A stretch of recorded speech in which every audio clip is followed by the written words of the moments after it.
मी प्रत्येक शेतकऱ्यासाठी महत्त्वाची। सायबर गुन्हेगारांची वक्रदृष्टी आता शेतकऱ्यांवरती पडली आहे। नाशिक जिल्ह्यातल्या अनेक शेतकऱ्यांना सायबर गुन्हेगारांनी लाखोंचा गंडा घातलाय। पीएम किसान योजनेच्या एपीके फाईलच्या लिंकवरती क्लिक करताच शेतकऱ्यांच्या खात्यातली रक्कम काढून घेण्यात आली। या घटनेच्या पार्श्वभूमीवर प्रत्येक शेतकऱ्याने काळजी घ्यावी आणि खातरजमा केल्याशिवाय कोणत्याही लिंकवरती क्लिक केलं जाऊ नये असं आवाहन करण्यात येत आहे। शेतकरी बांधवांनो सावधान, ती पीएम किसान योजनेची लिंक करेल घात। तो व्हॉट्सअप मेसेज करेल तुमचं खातं रिकामं। नाशिकच्या त्र्यंबक रोड दुर्गावचे रहिवासी असलेले रामभाऊ चव्हाण यांच्या बँक खात्यातून 2 लाख रुपये सायबर गुन्हेगारांनी लंपास केले। एका व्हॉट्सअप मेसेज लिंकवर क्लिक करणं त्यांना चांगलंच महाग पडलंय। 2 दिवसांपूर्वी चव्हाण यांच्या मोबाईल व्हॉट्सअप ग्रुपवर पीएम किसान योजनेची लिंक आली। शेतकऱ्यांच्या योजनेसोबत संबंधित असल्यामुळे ती लिंक त्यांनी ओपन केली, पण लिंक ओपन करतानाच त्यांचा मोबाईल हॅक झाला आणि त्यांच्या बँक अकाउंटमधून 2 लाख रुपये डेबिट झाल्याचा मेसेज आला। हे मेसेज बघितल्यानंतर ते गोंधळले।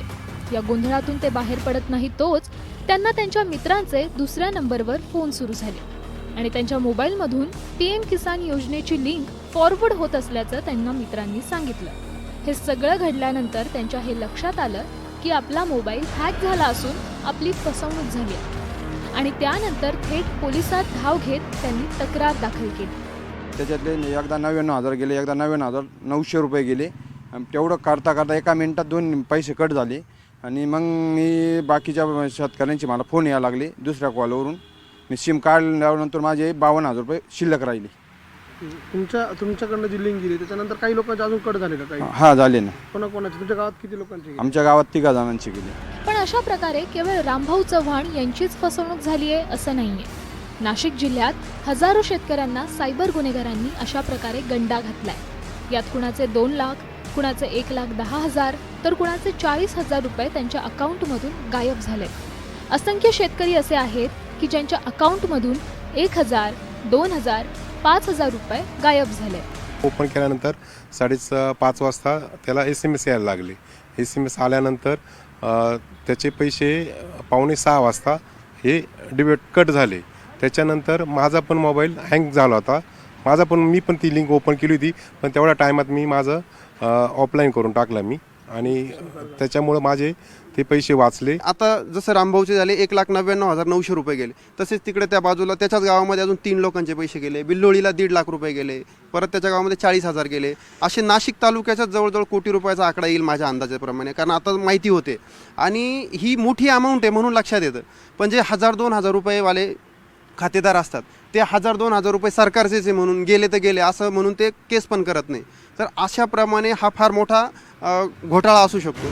शेतकरीच नाही तर नाशिकमधील एका बांधकाम व्यावसायिकाने देखील ही लिंक ओपन केल्यामुळे त्यांच्या अकाउंटमधून तब्बल 15 लाख रुपये गायब झाल्याची तक्रार नाशिकच्या सायबर पोलीस ठाण्यात दाखल झाली आहे। हा फ्रॉड नेमका कसा होतो आणि शेतकऱ्यांनी काय काळजी घेतली पाहिजे त्याविषयी नाशिकच्या सायबर पोलीस अधिकाऱ्यांनी माहिती दिली आहे। पीएम किसान योजना काय बाबा क्लिक करतात, जशी क्लिक केली की त्याच्या मागे हिडन किंवा एक लपवलेला प्रोग्राम असतो।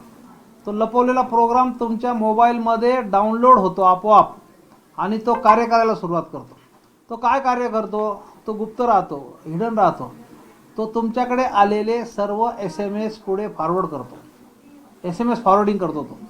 आणि मग तिकडे बसलेले जे फ्रॉडस्टर आहेत ते काय करतात, तुमचे जे डेबिट कार्ड, क्रेडिट कार्ड तुमचे जे आहेत त्याच्यावर ते पर्चेसिंग करतात आणि त्याचा जो OTP येतो तो OTP त्यांना परस्पर मिळतो आणि त्या OTP आला की त्या OTPद्वारे ते पैसे काढून घेतात। राज्याचे कृषी मंत्री असलेल्या माणिकराव कोकाटे यांना देखील सायबर गुन्हेगारांचा स्कॅमचा फटका बसता वाचला। कोकाटे यांना देखील अशाच प्रकारे एक लिंक मिळाली।